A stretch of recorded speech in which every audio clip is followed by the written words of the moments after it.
Hello, I am Quinny. Welcome to the channel, guys. In this video today, we are unboxing the Sorare La Liga Fantasy Football Draft Beta that was unveiled earlier today. Whenever we get these game modes out, I'm always itching to just unbox them straight away, have a look at exactly the rules, how we're going to try and optimize for this tournament, what rewards are actually on offer, and as always, we're always thinking about what is this foreshadowing, what can we expect to see rolled throughout the SO5 arena in the coming weeks and months.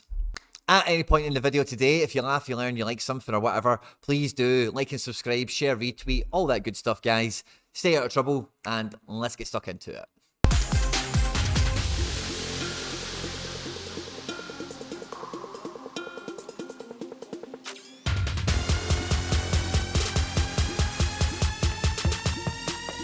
Now, I'm going to start off by saying this, for me, like, we were speaking about this in the Drunk Cast on John Nellis's channel for the new year, but like, the success of the Global Cup for ease of onboarding, for learning the ropes of the game, getting some early little teaspoons of success with being able to choose any card regardless of budget was, you know, an unmitigated success throughout the World Cup, and it would be madness for them not to execute on that further. Already, the La Liga license is over a year, probably around a year old, in fact, at this point, and with all the data and all the intel that they've got behind the scene, I think this is hopefully going to be like close to a final iteration of something that we've been playing around with in bits and pieces already. There is a few interesting details in this article, so it is important we catch this first before we look at things. Okay, so straight away, we're getting 8 players with a cap of 400 points, and it's still 5-a-side. That's fine.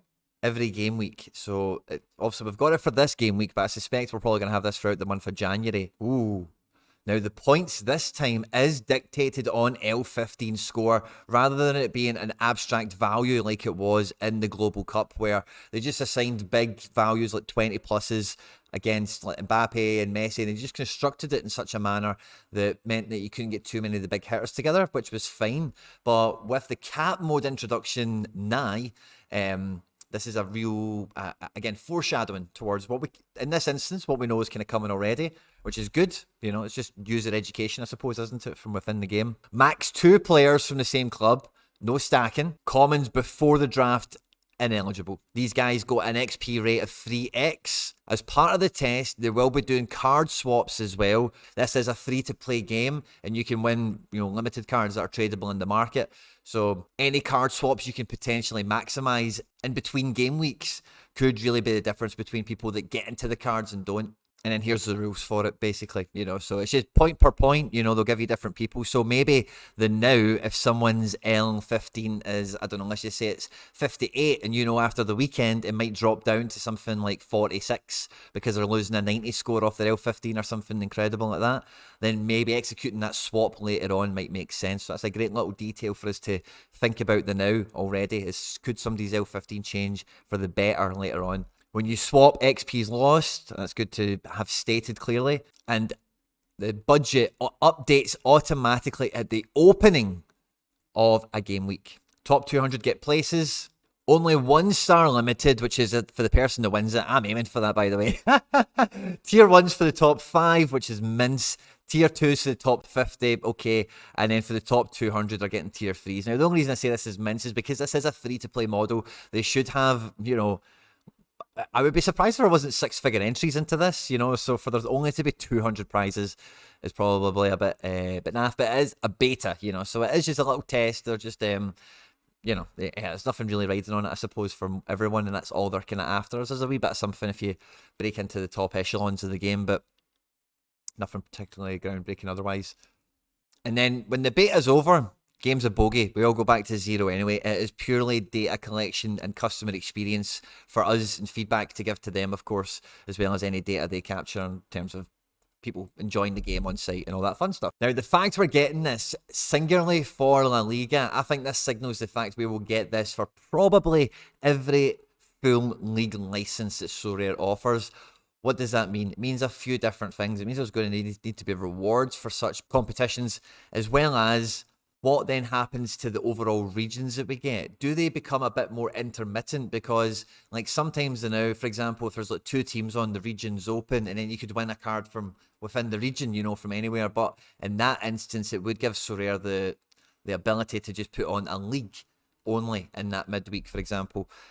So for better or for worse, that will have an impact on rewards. I would think for the platform. I'd like to know your thoughts on that, if you think that is for the better or for the worse, because I think that does help you kind of control the top ones, a bit better, as well as equally rewarding, because if there is, like, if I'm thinking about cards I've got, for example, if there's a full list of SPFL fixtures and nothing else is on, then if I'm going to win a star rare or something, I don't mind it being a guy that helps that team for when it comes All-Star time, like another Celtic card in my case, or if you're an MLS team or an Argentina-based team, whatever the same point stands.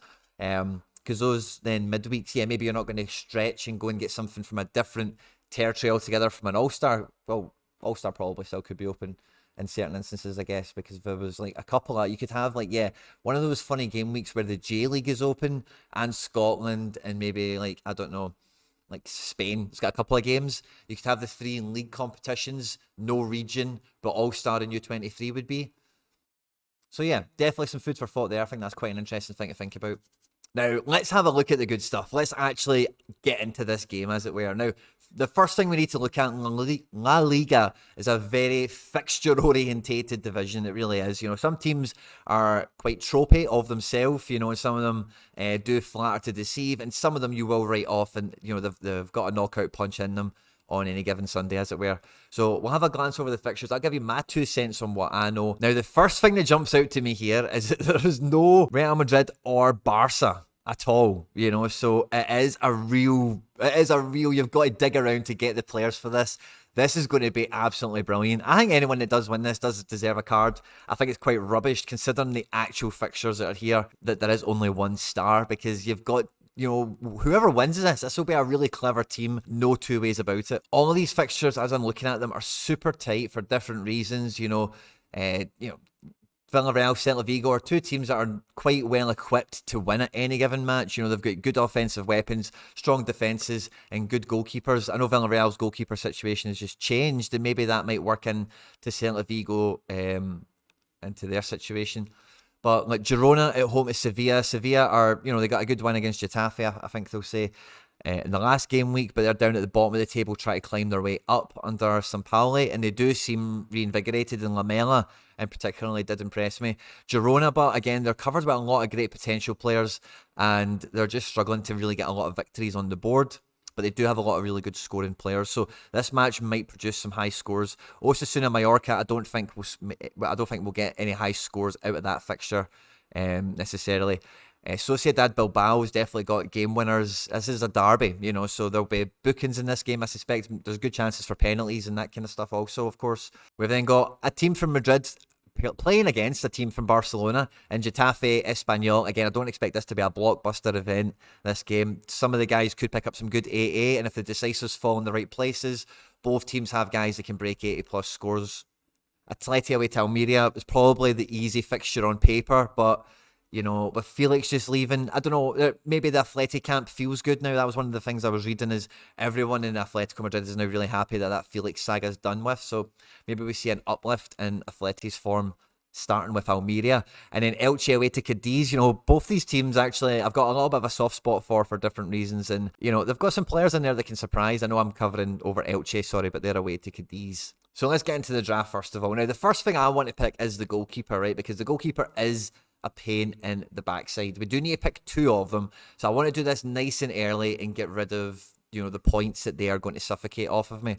Now, straight away, I'm noticing things like Inaki Peña being up at 57. Do not select Inaki Peña at 57 unless we know like Ter Stegen's not like injured or something, is he? Claudio Bravo will be the Villarreal goalkeeper now. He's at 56. Soria, my man, at 52. Giorgio at 50 could be good. Who did Valencia have? Bono at 45. Tell you who I want, by the way. I don't think he's got a card either. I'm just going to go and get Gazzaniga. I'm pretty sure he's the number 1 at Girona. I think he could make some good saves. I don't think it's really good aiming for a clean sheet in this league at this time. Maybe I just take Soria or Oblak at 48. Could be brilliant. Do you know what? Oblak at 48, I'm going to take. I think it's hard to argue with that. And then my low points, I need another guy. The lowest is 40. I need to fill it, I suppose, don't I? So the lowest is 40. Who's the best 40-ish guy? Maybe I don't mind spending maybe 42 or something to get somebody a bit better who does offer something, for example. Bono at 45 is fantastic. Right, okay. So we've now got 307 points left. Now, I do want to, I'm thinking this is going to run for a few weeks. I think both those goalkeepers are really solid in different situations. Now, we want to get best bang for buck from a striker. I'm looking for somebody that's under the 50 mark that I know has got huge potential to really kill big scores, because La Liga doesn't have that many of those guys. And if you can get one that's maybe a wee bit underscored at the moment on this draft, then that's what we're looking to optimize here. I do like the look of Take for 41. I really like the look of Take for 41 because he can do very well. And I think Sociedad are definitely a good team to have. Oyarzabal, I'm not too sure how close he is to return yet, but 40 points, he's definitely worth looking at. If it's nigh, I'm not too sure it is, to be honest. Borja Mayoral at 43 points, I think is very hard to ignore. So I'm going to bring him in at the moment. And then I'm looking at some of these guys that score a bit bigger. Like a Dembele at 49, I would definitely be interested in. Felix, of course, is now departed, so I'm not going to be looking at him. Let's have a look in defence to see if there's anyone sneaky in here that I would want to try and just get their allocation put aside the now. Now, I definitely want Griezmann up front, so that's 66 points. In midfield, Brais Mendes at 66, Alex Garcia at 65, Frenkie de Jong, who's now getting minutes, by the way, and if Javi's saying he wants to keep him and he is getting played, maybe Frenkie de Jong is a good shout. Rodrigo de Paul maybe comes back from the World Cup, his best self. Llorente and Silva and Vinicius and Camavinga, 50-point players. There's not too many exciting guys down here, is there? I want somebody at the top end here for my point budget. I think I have to go with Brais Mendes, don't I? Hard not to. That leaves me with 46 points for the final defence spot. So that's why filling those gaps earlier means something, because now I know I've got Galan at 42. And, defence is probably the most flexible on these kind of points. So can I find someone really good at that 46 mark? So what I think I need to do for defence is I need to bin Joan Jordan, and I'm going to bring in Jesus Navas, because I think at 40 points he's too good not to select. And what I'm going to do is actually fill my defender spot first and then try and beef up the midfield a bit better. So I'll take Galan and Navas for 42 and 40, two fullbacks that I know could kill me or make me on any given game week, and I'm just hoping to pick well between the two of them in essence. Both teams should be kicking on the back half of the week, and 50 points we've then got to go into midfield with, which should give us something substantially better. We could get David Silva in for 50, which I think is a combo with Brais would be brilliant. Marcos Llorente at 50 points, it does appeal to me also, is Oscar Rodriguez. I think that's who we pick up, by the way. Oscar Rodriguez is probably the best shout here for this points, because he's the main man in that centre midfield. Cool. So having a double glance over the fixtures and just weighing up exactly, because we do have this for a couple of weeks as well. This is a starting squad. I'm really happy with everything I've got. I've got 2 points left over. I don't know if I really like Borja Mayoral at 43 points. I don't think there's anyone here I would really upgrade on. And yeah, I think this is going to be the team I'm rocking with. Now, I think the play here from the get-go for this game week, for the team that I've built, we're going to have all black in goals, Navas at the back. Midfield, we'll have Brais Mendes. Up front, Griezmann. And then, David Silva or Borja Mayoral. Difficult decision. So Borja Mayoral's at home. The reason I did opt to bring him in is because he's on pens. Espanyol are towards the bottom end of the division. And Getafe, although they're not climbing the heights, as you guys know, I watched them a fair bit. And Borja's always on for, you can see there, a 74 or something if he gets a decisive action to go on with the AA game that he definitely has. And then David Silva, El Mago, I think Brais is coming back from a suspension, so I expect him to get 90 minutes. I'm not as sure either of these players are on for 90. But I'm going to take Borja Mayoral because I think I've brought him in for that reason of, how much he's under his points cap by, as well as his upside that I think he's got. So I think he'll be a good differential, as well as what he does for the overall draft that I've managed to assemble here. And we go Captain Griezmann, as always. Look at that for a team. Doesn't that look good? That's a good looking team, isn't it? All black in goals, Navas at the back, Brais Mendes, and then a double striker effort of Borja Mayoral and Antoine Griezmann. Lovely looking cards also, by the way, if this is going to be the onboarding system, the free-to-play mode for La Liga, for every league that we've got, the Scottish League, the Belgian League, MLS, the German League, and any other ones that are about to come. And this is going to be great fun. I think these cards are stunning. I think it's going to be a good beta. I'm looking forward to getting my hands dirty with it. Let me know in the comment section what you think of my team, and also any sneaky picks that you've got that I've overlooked in here that you would like to add into the conversation. I hope you enjoyed this one, guys. I hope you liked the video. Don't forget to subscribe. We're pushing for 10,000 subs as soon as humanly possible. On screen now is some other stuff that I've made that YouTube thinks you might enjoy. Stay out of trouble, and I'll catch you on the next one. Take care. Bye-bye.